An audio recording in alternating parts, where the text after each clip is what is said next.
Hello दोस्तों, मैं हूं एडवोकेट ईशान, एक्सपर्ट वकील में आपका स्वागत है।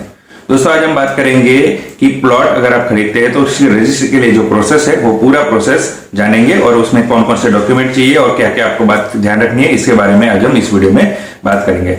लेकिन अगर आप जमीन खरीदते हैं तो आपको किन बातों का ध्यान रखना चाहिए और प्लॉट की रजिस्ट्री कराने के बाद म्यूटेशन की जरूरी होता है, इसके लिए इन दोनों के लिए आई बटन पर क्लिक करके वीडियो आप देख सकते हैं। लेकिन आज इस वीडियो में जानेंगे कि प्लॉट की रजिस्ट्री का जो प्रोसेस है वो पूरा प्रोसेस किस तरीके से होता है। तो वीडियो को अंत तक जरूर देखिएगा ताकि आपको इन्फॉर्मेशन पूरी मिल सके। और अगर आपने अभी तक हमारे चैनल को सब्सक्राइब नहीं किया है तो अभी सब्सक्राइब कर लीजिए और साथ ही बेल आइकन भी दबा दीजिए ताकि ऐसे लीगल नॉलेज और लीगल वीडियो जैसे अपलोड हो आप तक नोटिफिकेशन तुरंत पहुंच सके। तो चलिए शुरू करते हैं।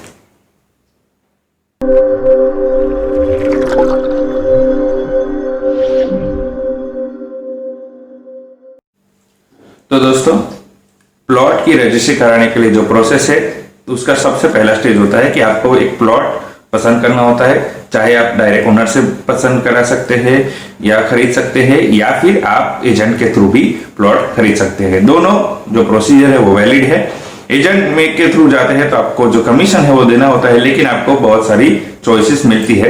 लेकिन अगर आप डायरेक्ट ओनर के थ्रू जाते हैं तो एजेंट का जो कमीशन होता है वो आपको नहीं देना होता है। लेकिन कई बार जो ओनर होता है उसमें क्या होता है कि एक या दो या काफी ऑप्शंस नहीं मिलते, लेकिन दोनों तरीके से आप प्लॉट खरीद सकते हैं। तो ये पहला प्रोसेस है कि आपको किसी भी एक प्लॉट को फाइनल करना है।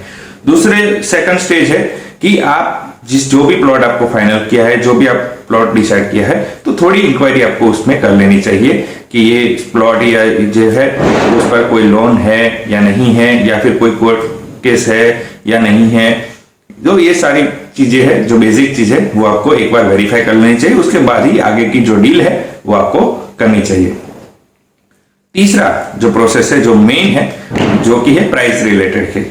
अब कोई भी प्लॉट होता है तो उसमें जनरली दो प्रकार की प्राइस होती है। एक होती है गवर्नमेंट प्राइस और दूसरी होती है सेलिंग प्राइस। अब गवर्नमेंट प्राइस होती है उसके हिसाब से आपको स्टैंप ड्यूटी देनी होती है। जो सेलिंग प्राइस होती है, जो कि जो सेल कर रहा है प्लॉट, उसके हिसाब से होती है, वो मार्केट के डिपेंड पे होती है। तो सेलिंग प्राइस अक्सर ज्यादा होती है। एग्जाम्पल के तौर पे कि अगर आप कोई प्लॉट पसंद करते हैं तो जो सेलर होता है वो ऐसा कहता है कि ये इस प्लॉट को मैं 25 लाख रुपए में आपको बेचूंगा, तो ये हो गई सेलिंग प्राइस। लेकिन आप अगर स्टैंप ड्यूटी या गवर्नमेंट में के हिसाब से उसी प्लॉट की जो वैल्यू होती है, प्राइस होती है, वो 5 या 6 लाख के आसपास होती है, तो उसके हिसाब से आपको स्टैंप ड्यूटी भरनी होती है। आपको सेलिंग प्राइस के हिसाब से स्टैंप ड्यूटी नहीं भरनी होती है, आपको गवर्नमेंट प्राइस के हिसाब से स्टैंप ड्यूटी भरनी होती है। तो दोनों प्राइस को आपको जान लेना चाहिए। उसके बाद आप जब भी पेमेंट करते हैं तो थोड़ा पेमेंट कीजिए और ट्राई कीजिए कि जो भी पेमेंट करते हैं वो आप चेक्स के थ्रू ही पेमेंट करें। कैश व्यवहार को आप ना करें। अगर जरूरत पड़े कि कैश ही करना जरूरी है तो ही करें, वरना क्या है कि चेक से करें ताकि एक एंट्री भी हो कि आपने जो पैसे दिए हैं वो बैंक के थ्रू होता है, तो उसकी एक ट्रांजेक्शन भी दिख सकता है। तो आप जो भी ट्रांजेक्शन करते हैं जो रजिस्ट्री के दौरान करें और रजिस्ट्री कंप्लीट होने के बाद पूरा पेमेंट करें, कुछ आधा रखें, वो भी आपको ध्यान रखना चाहिए। तीसरा प्रोसेस है कि आप जो डॉक्यूमेंट है रजिस्ट्री के लिए वो कलेक्ट करें। अब डॉक्यूमेंट कौन कौन से रिक्वायरमेंट होंगे, तो जो सेलर्स का आईडी प्रूफ होता है, सेलर के फोटोग्राफ्स होते हैं, इसके साथ ही बायर का आईडी प्रूफ और बायर के फोटोग्राफ्स, और 2 गवाहों के आईडी प्रूफ और 2 गवाहों के फोटोग्राफ की रिक्वायरमेंट होती है। इसके साथ ही आपको एक बायर के हिसाब से आपको एक फोटो, अपना जो लैंड है, प्रॉपर्टी है, प्लॉट है, उसके ऊपर आपको बायर के एक फोटो आपको ले लेना चाहिए, जो कि रजिस्ट्री टाइम के आपको देना जरूरी होता है।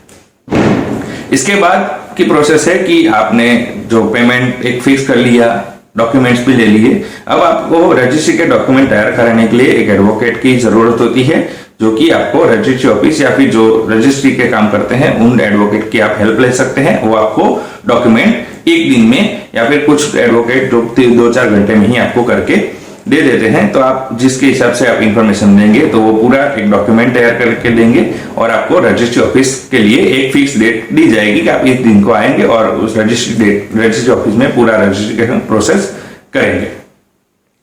अब एडवोकेट ने जब डॉक्यूमेंट कंप्लीट कर लिया, स्टैंप ड्यूटी लगा दी, भर दी, उसके बाद रजिस्ट्री ऑफिस में जाना होता है और वहां पे आप जाते हैं तो आपको डिफरेंट काउंटर मिलते हैं। उसमें सबसे पहले काउंटर पर आपको जाना है और वहां पे जो वेरिफिकेशन का जो प्रोसेस होता है वो होता है, जिसमें जो सेलर को ये पूछा जाता है कि क्या आप ये प्लॉट सेल कर रहे हो, कितने प्राइस में कर रहे हो, क्या आपको पेमेंट मिल गया है, तो उसके सारे सवालों का जवाब देना होता है। यहाँ पे आपको एक बात ध्यान रखनी है कि यहाँ पे आपको जो प्राइस है वो गवर्नमेंट प्राइस बतानी है, आपको सेलिंग प्राइस नहीं बतानी है। गवर्नमेंट प्राइस बतानी है, सेलिंग प्राइस नहीं बतानी है, इस बात का आपको ध्यान रखना है। इसके बाद बायर को पूछा जाता है कि आपने इस प्लॉट को कितने में खरीदा है, आप खरीद रहे या खरीद नहीं रहे, आपने पेमेंट मिल गया है नहीं मिल गया, वो भी आपका वेरिफिकेशन होता है।